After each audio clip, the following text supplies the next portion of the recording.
Les voix du chanteur ne sont pas impénétrables, elles sont intraçables. Qu'est-ce qui fait qu'un jour on pousse la chansonnette et que le charme opère? Qu'est-ce qui transforme quelques notes en une profession? Telle est la question, et telle est la réponse de Jean-François Vinciguerra, avec ou sans filtre.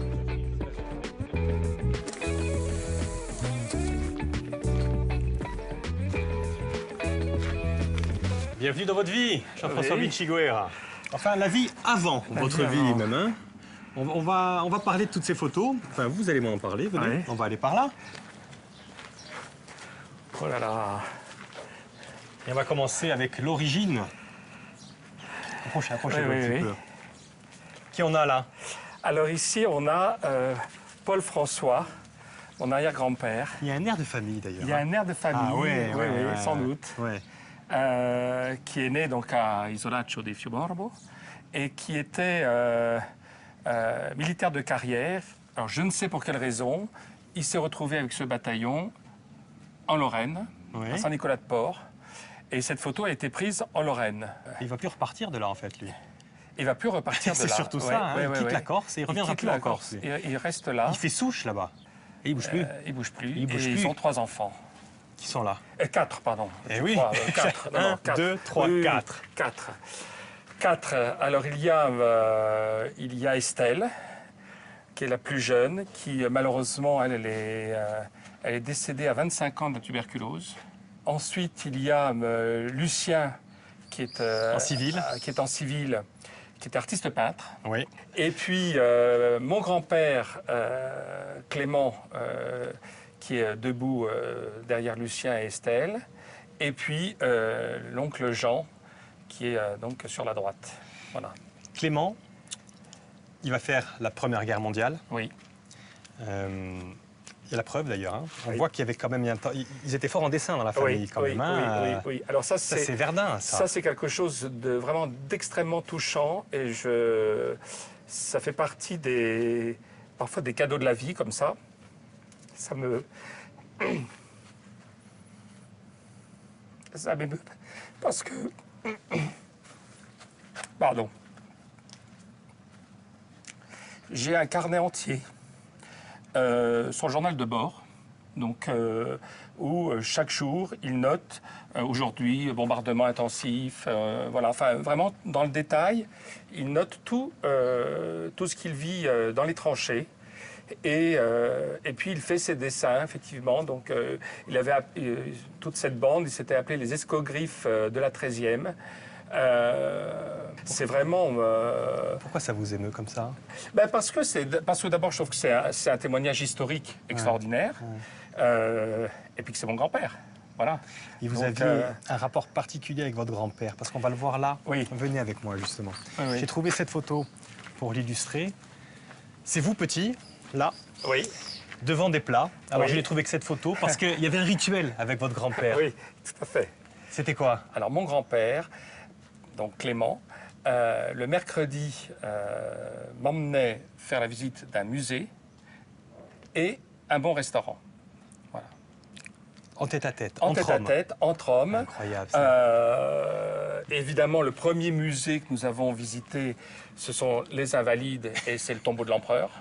D'ailleurs, l'empereur était déjà présent au pied de votre lit, je crois savoir. Alors, l'empereur était présent au pied de mon lit, puisqu'il y avait, pour une chambre d'enfant, c'était assez original, il y avait au-dessus de mon lit, au centre, un crucifix, et de chaque côté, 4 portraits de l'empereur. Donc, il y avait Bonaparte, il y avait Napoléon, premier consul, le crucifix, Napoléon, empereur, et surtout le plus intéressant pour une chambre d'enfant, Napoléon sur son lit de mort.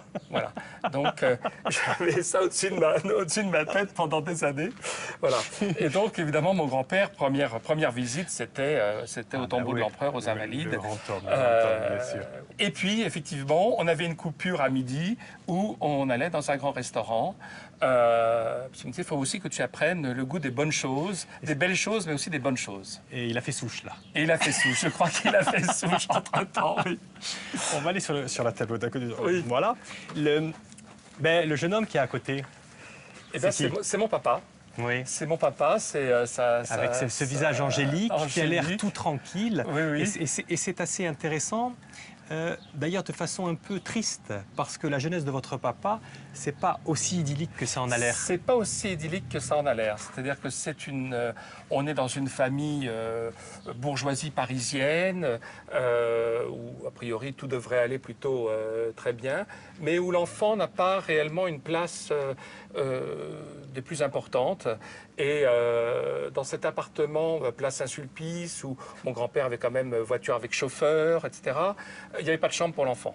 C'est-à-dire que le soir, on ouvrait un lit de camp dans la salle à manger et mon père dormait sur ce lit de camp. Voilà. Alors, les raisons, je n'en sais rien. Voilà. Mais c'est sûr que c'était sans doute... Ça va le marquer, votre papa. Ça va parce le marquer, que oui, oui. votre papa, sur la photo d'à côté, on le voit... Il va travailler dans l'automobile, bien Oui, sûr. Hein. oui. Approchons-nous un petit peu. Comme votre grand-père, qui lui va faire un peu fortune dans l'automobile. Il fait partie des ingénieurs Hotchkiss, d'ailleurs. Oui, il est en fait le styliste maison de la maison Hotchkiss, effectivement. Et votre papa, donc, effectivement, père, va aller dans le domaine automobile, mais ça va quand même le marquer, parce que votre papa, si on pouvait le décrire, c'est quelqu'un de compliqué. C'est quelqu'un de... Comment pourrait-on dire? Pas très facile. Voilà. Pas très facile, et c'est sûr qu'à partir de l'adolescence, où j'étais plutôt, je crois, un adolescent assez calme, des relations assez conflictuelles, et jusqu'à la fin. On va y arriver à la fin, mais avant d'arriver à la fin, on est avec votre papa qui est jeune. Oui, au salon de l'auto 67, donc l'année de ma naissance. Exactement, et juste avant cela, il avait rencontré... Ah oui. Eh oui. Cette belle demoiselle. Cette belle demoiselle. Magnifique, votre maman. Ma maman. Magnifique. Oui, oui, tout à fait. Comment on pourrait la décrire, votre maman? Bah écoutez, je crois que c'est une superbe femme. Voilà, moi j'ai une passion pour ma maman. Elle avait un métier particulier. Elle avait un métier particulier puisqu'elle était graphologue et astrologue. Elle va travailler pour la police, il va y avoir des articles de journaux, donc c'est sacrée femme. Oui, non, non, Puis c'est quelqu'un qui était très dans l'empathie, qui... Bon, c'est votre maman. C'était ma maman, elle était formidable. On va la voir là, venez avec moi justement, on va la retrouver. Passez par où vous voulez. Et vous l'avez dit, en 1967, vous naissez. Oui. Votre papa voulait absolument un garçon. Oui. Il a son garçon. On voit que votre maman vous a relativement tard. Elle a plus de 40 ans quand elle vous a d'ailleurs. 42 ans. 42 ans, 67, c'est pas mal, mais... Et comme vous le disiez, Jean-François, vous étiez bien sûr le fils de votre maman. Et le fils de votre papa, ça a été compliqué. Le dialogue était compliqué entre vous. L'échange était compliqué. Oui. Et d'ailleurs, plutôt que de parler, vous lui écriviez des lettres à votre papa. Oui, c'est vrai. Je lui ai écrit 2 très très grandes lettres, mais sur le tard. Hein. Malheureusement, je n'ai pas eu de réponse. Je lui ai demandé s'il avait reçu les lettres. Il m'a dit oui. Et la discussion s'est arrêtée là. Alors, ce qui est très paradoxal, c'est qu'effectivement, il était très fier de moi et de ce que vous allez devenir. Du parcours que j'ai fait, enfin que je fais. Mais je le savais par des personnes interposées. C'est-à-dire que des gens que je croisais qui me disaient « Oh là là, votre père ne nous parle que de vous ». Je dis « Ah bon ?» À chaque fois, j'étais très étonné parce que c'était pas du tout... les termes qu'il employait étaient, à mon égard n'étaient pas du tout ceux qu'il employait avec d'autres personnes. Oui. Oui. Et on va aller justement sur la photo, la dernière photo de cette partie. Là, on est quelques mois... avant la mort de vos parents qui vont mourir à 6 mois d'écart. Oui, non, là on est quand même, on est 10 ans avant. C'est votre papa qui va partir en premier, mais quelques temps avant sa mort, vous avez pour une fois une vraie discussion avec votre papa. Ben, la veille. C'est ça qui est très curieux, c'est que la veille de décéder, je lui montre d'abord sur Internet plusieurs sites, dont même des sites américains, où il y a des articles sur son père, donc sur mon grand-père Clément Vinciguerra, par rapport à Hotchkiss. Et alors, il était très heureux, très enjoué, très fier de ça, en fait. Et on a eu vraiment une soirée, mais effectivement, je dirais, d'une infime tendresse, enfin, quelque chose de très doux.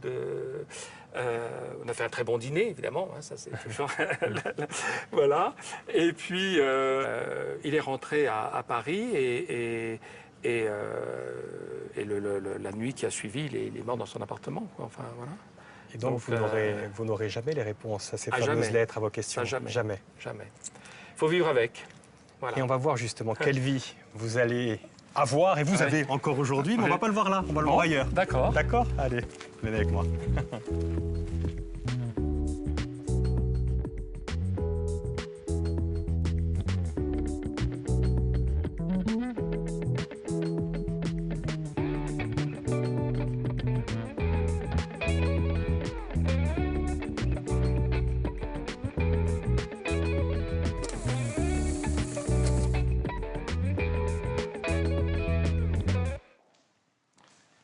Par ici que ça se passe, Jean-François.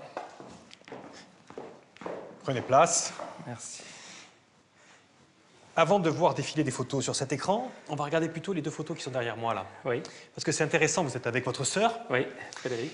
Et elle a une importance capitale dans le choix de votre prénom, Frédéric. Oui, tout à fait. Tout à fait, puisque mes parents voulaient m'appeler Ange. Ange. Ange Vinciguerra. Et que donc, ma sœur m'a dit, mais attendez, elle leur a dit, mais vous n'allez pas l'appeler Ange quand même. Voilà, donc du coup, il y a eu le François, qui était déjà de l'arrière-grand-père, Paul François, etc. Et puis le deuxième prénom qui était Olivier, donc on restait quand même dans un univers méditerranéen, on va dire. Voilà. Mais quoi qu'il en soit, même ce prénom, petit, vous n'allez pas l'entendre souvent, parce que vous pensez que vous vous appelez comment quand vous êtes petit? Alors, j'ai deux prénoms. J'ai Tatoun et Chéri d'amour. Chéri d'amour. Donc il y a ce problème un peu d'identité, non, Oui. je plaisante. Oui. Et puis il y a le problème de qu'est-ce que vous allez devenir. Et là, il y a une succession d'indices. Vous allez avoir une succession de vocations. Oui, c'est vrai. Commencer par celle-ci. Appuyez, je vous en prie. Ah bah oui, ça vous avez retrouvé des images de cette pièce en plus. Ça c'est extraordinaire. C'est Féfé de Broadway, une pièce de Jean Poiret, c'est au Théâtre des Variétés. J'ai 11 ans, je pense, quelque chose comme ça. Voilà, avec tous ces comédiens, Roger Carrel, Michel Roux, Jacqueline Maillan, bien sûr. Je crois qu'il y avait Jackie Sardou aussi dans la pièce. Une super distribution. Super distribution. Et vous en choisissez une dans cette distribution? Jacqueline Maillan. Ouais. Et je dis à mes parents sortant du théâtre, sur le trottoir du Théâtre des Variétés, je leur dis, je sais ce que je veux faire comme métier, Jacqueline Maillan. Jacqueline Maillan. Voilà, c'est le métier que je veux faire. Au moins c'est clair. Et puis les années passent, et puis il y a autre chose qui passe. Alors non pas à la télé, mais au cinéma, parce que vous allez quand même souvent au cinéma. Et un jour au cinéma, vous allez voir ça. Ah bah oui. Oui, ça c'est sûr, ça c'est... Ce film, je le vois effectivement au Kino Panorama à Paris, qui était une salle qui n'existe plus maintenant, à la Mode Piquet-Grenelle, qui est une salle en fait où il y a un grand écran, une des rares salles à Paris qui était avec ce grand écran à l'époque. Et donc ce Don Giovanni de Lauzet, oui, je le vois, je pense, 7-8 fois en une semaine. Et en plus, dans ce film, il y a quand même José Van Damme aussi. Oui, qui tient, alors qui il y a José Van Damme. Alors, comme Jacqueline Maillan a 11 ans, je dis je veux faire comme métier Jacqueline Maillan. Quand je vois ce film, en fait, je me dis je voudrais faire comme métier José Van Damme. Et ce qui est assez amusant, c'est que le voilà, José Van Damme. On va le retrouver, José Van Damme. L'histoire va être amusante avec José Van Damme. Donc vous dites je vais être José Van Damme, sauf que quand, après le bac, il s'agit de choisir un peu une carrière, vous vous dirigez vers... Vous passez le concours de l'École nationale d'art et de technique de théâtre, mais pas pour aller vers le côté artistique de la chose, mais le côté plutôt administratif. Qu'est-ce qui se passe? Il se passe que c'était pour calmer mes parents un petit peu, en fait, qui étaient quand même inquiets que... Voilà, parce que moi, je voulais vraiment faire une carrière de comédien. Et puis, il se trouve qu'il y a des heureux hasards dans la vie, et un des heureux hasards, c'est qu'un jour, vous croisez la route d'un certain Jean Giraudot. Oui. Et Jean Giraudot, effectivement, enseignait à l'École normale de musique de Paris et dirigeait le théâtre de Charenton-le-Pont, donc dans le Val-de-Marne. C'était là où je prenais mes cours de théâtre au Conservatoire de Charenton. Et je le croisais donc une fois par semaine, puisque nos cours avaient lieu au Conservatoire et au théâtre de Charenton.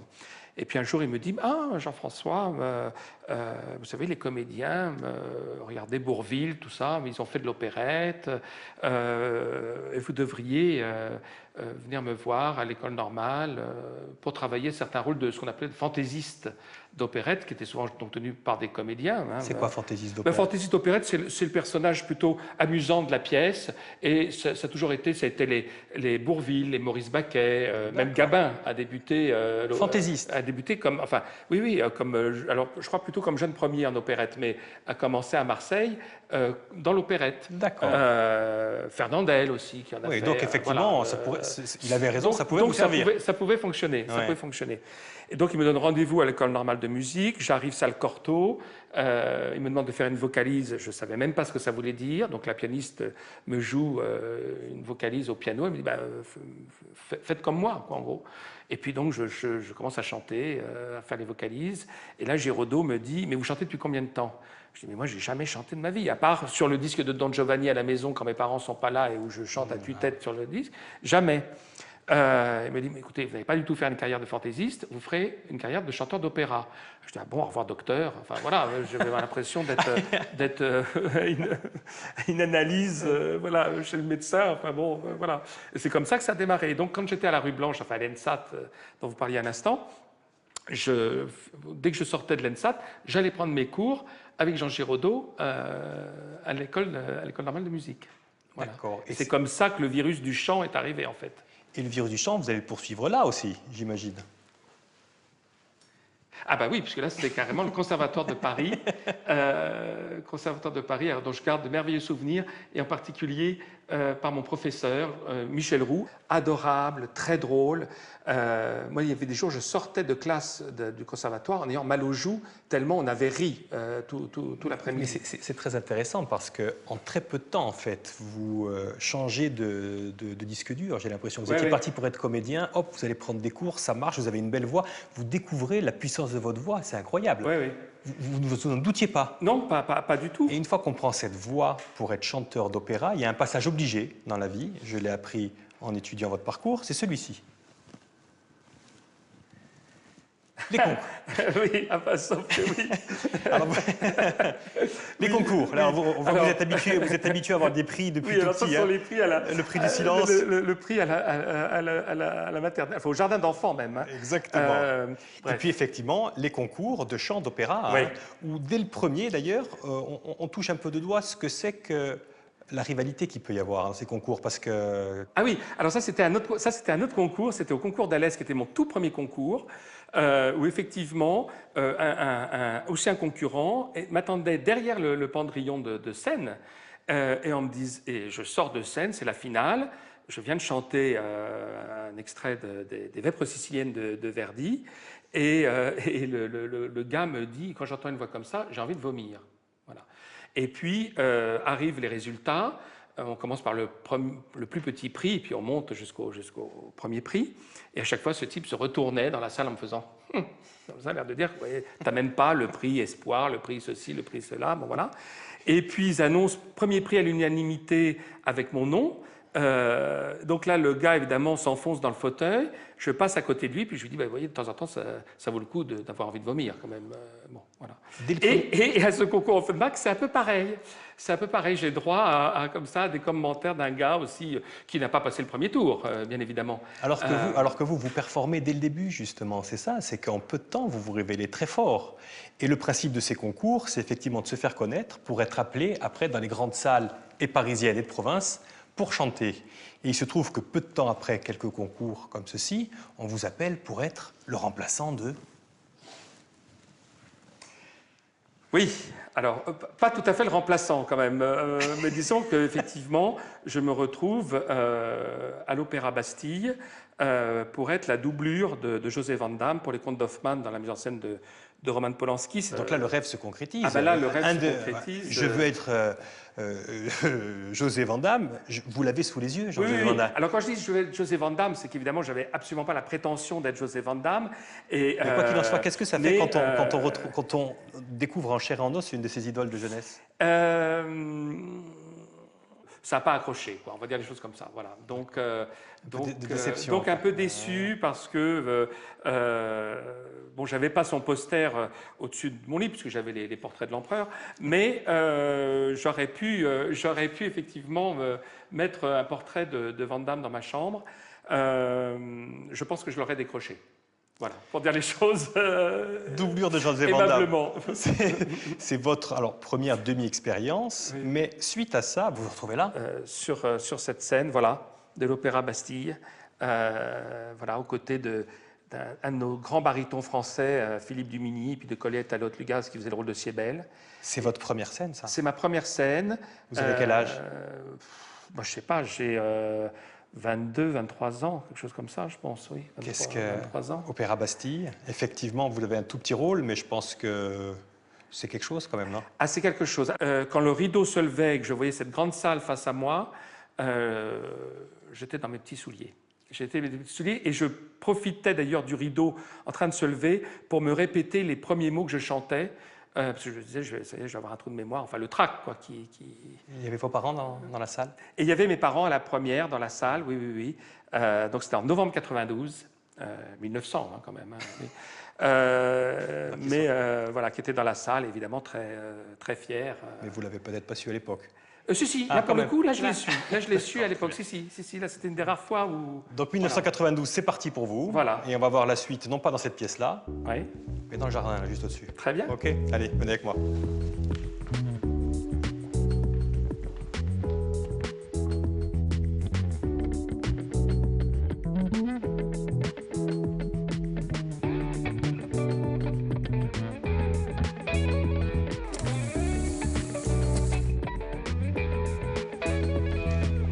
Et alors, dans cette partie, on va retrouver le chéri d'amour qu'on avait dans l'autre partie. Ah.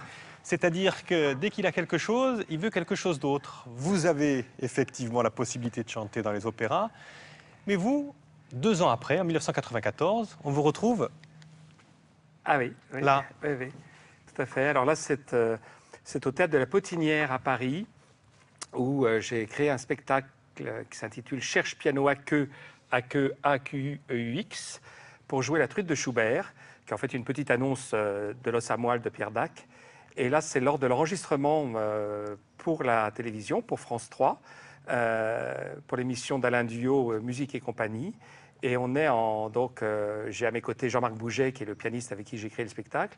Et à ses côtés, c'est le fils de Francis Blanche, puisque c'est un spectacle qui est consacré aux chansons de Francis Blanche et Pierre Dac. Mais ça, c'est intéressant parce que vous vous êtes découvert sur le tard ce talent de la voix. Le comique, c'est depuis... Qu'est-ce qui... Oh, je pense que ça a toujours été... oui, là, je ne sais pas. Je n'ai pas fait d'analyse médicale pour le savoir, donc j'en sais rien. Parce que Non, vous non, persistez, justement. La mise en scène. Ça vous suffit pas d'être simplement interprète? C'est-à-dire que je me retrouvais parfois sur des productions où j'avais un metteur en scène qui disait juste, voilà, vous rentrez à gauche, vous sortez à droite. Voilà. Je trouvais qu'il n'y avait pas beaucoup d'informations pour le personnage. Et d'une manière très... peut-être très terre-à-terre, je me suis dit, mais tiens, je pourrais peut-être aussi avoir le chèque du metteur en scène. Donc c'est comme ça que l'idée m'est venue, si vous voulez. Non, mais sérieusement, voilà, c'est que je pense que j'avais envie d'aller un peu plus loin dans les choses. Et c'est vrai qu'en opéra, souvent, il y a voilà, on construit de très belles images, mais la direction d'acteur était une chose qui me manquait. Vraiment. Et donc vous continuez comme ça, hein, parallèlement, des choses classiques, j'ai envie de dire, et puis des créations. Et il y a celle-là qui a fait date.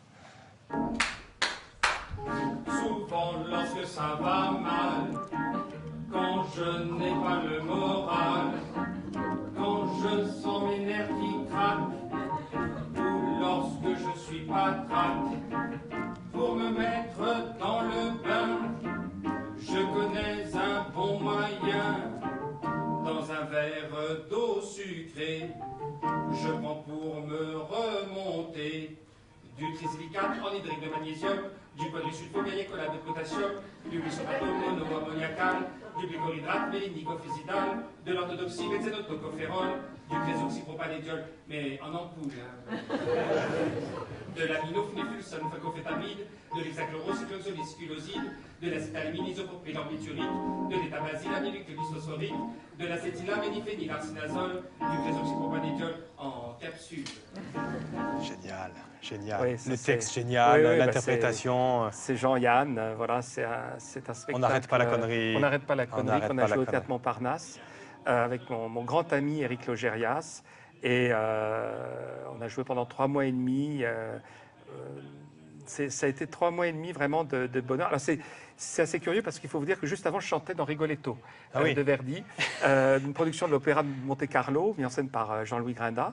Et c'est une grande année parce qu'en 2014, vous rencontrez aussi cette personne. Alors non, c'est pas en 2014. C'est pas en 2014? Ah non, pas du tout. C'est en quelle année? Oh là, non, c'est beaucoup. C'est bien avant? C'est bien avant et bien plus tard. Enfin, c'est un peu compliqué. Non, en tout cas, vous rencontrez cette personne? Oui, parce qu'en 2014, j'étais marié. Donc, c'est pas tout à fait ça. Voilà. Vous la rencontrez en quelle année? Non, alors en fait, Estelle, on s'est rencontrés en fait, il y a 30 ans sur une production.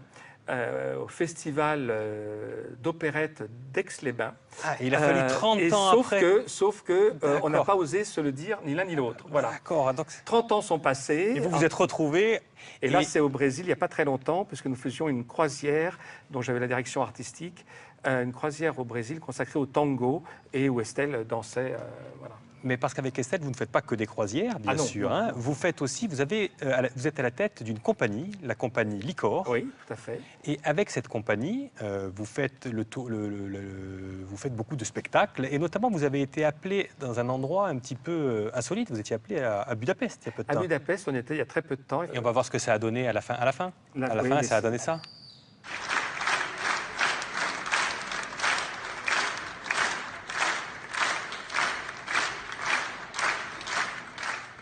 Un triomphe? Oui. Un triomphe. Je suis encore un peu sous le choc de cet accueil. Ça a duré je ne sais pas combien de temps, la Standing Ovation, comme ça. Non. Et puis ça a été comme ça pendant toute la représentation, surtout. C'est-à-dire que ça a été vraiment des applaudissements, un accueil extrêmement chaleureux. Et touchant, je pense. Mais justement, j'hésitais à finir avec ça, qu'on pourrait considérer presque un petit peu comme le summum, enfin un des summums de votre carrière, parce que ça, c'est un sacré souvenir. Mais j'ai plutôt choisi autre chose pour finir l'émission. Oui. Je me demande si c'est pas ça.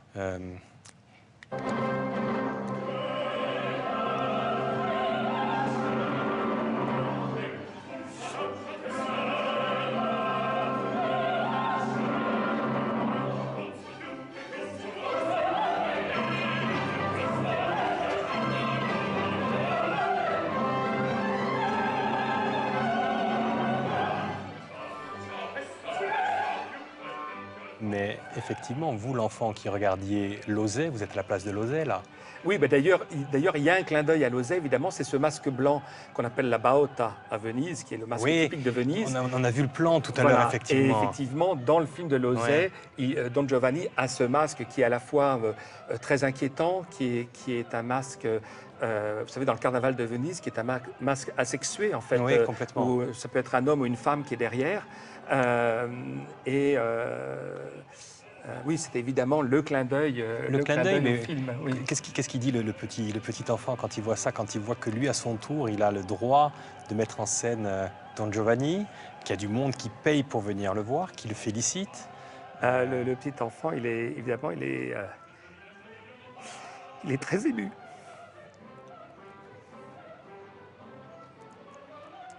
Il est très ému parce que jamais j'aurais pensé faire toutes ces choses-là et que c'est très troublant votre émission. Oui, allez, on va s'arrêter là d'ailleurs. En tout cas, venez, allez, on va faire le dernier geste pour finir, parce que votre vie n'est pas finie, loin de là. Hein. Venez, c'est par là que ça se passe. Venez. La vie, vous avez encore beaucoup de choses à faire. Oui, mais en tout cas, félicitations déjà pour tout ce que vous avez fait. Merci, vraiment. Merci beaucoup, Luc. Et moi, j'ai découvert beaucoup de choses grâce à vous. L'opéra comique, je ne connaissais pas et tout. Et merci. Merci allez, à vous. un petit selfie. Voilà. Merci encore Jean-François. Je sais que cette fois-ci, vous n'aurez pas le temps de remonter à Isolaccio. Non, malheureusement. Mais l'actualité vous appelle. J'espère pouvoir quand même y aller un de ces jours. Et vous me passez un petit coup de fil quand vous venez en Corse. Je viendrai avec vous. Avec grand plaisir. Ok. Allez, vous c'est par là et moi c'est par là. Entendu. Merci.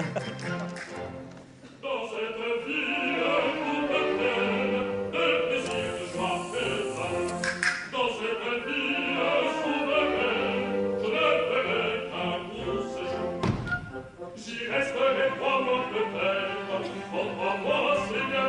je crois